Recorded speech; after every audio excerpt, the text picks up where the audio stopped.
Supplement आणि steroid या दोन्ही वेगवेगळ्या पार्ट आहे. आणि त्यातल्या सप्लिमेंटबद्दल एक गोष्ट मला आत्ता म्हणजे इंटरव्ह्यू थ्रू एक क्लिअर करावीशी वाटते की माझ्याच बाबतीत घडलेली ही गोष्ट आहे की आत्ता पण लोक गैरसमज पसरवतात की सप्लिमेंटनी प्रॉब्लेम होता किंवा आपण न्यूजला पण बघतो की सप्लिमेंट खाल्ल्यामुळे एक डेथ झाली. तर मी स्वतः 13 ते 14 वर्षापासून सप्लिमेंट खातोय. आणि सप्लिमेंट म्हणजे फक्त प्रोटीन आणि गेनर नाही खाल्ले, असतील नसतील सगळे खाऊन बघितलेले.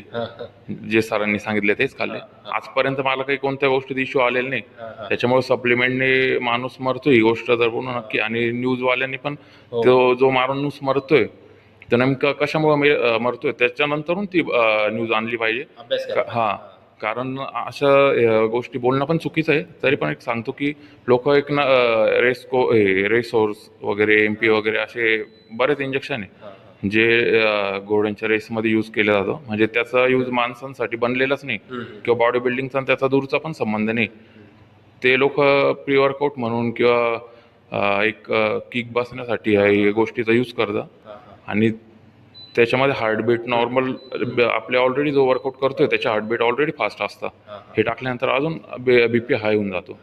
आणि त्याच्यामध्ये त्याच्यामुळे होणाऱ्या डेथ या टर्मिन झालं MP झालं.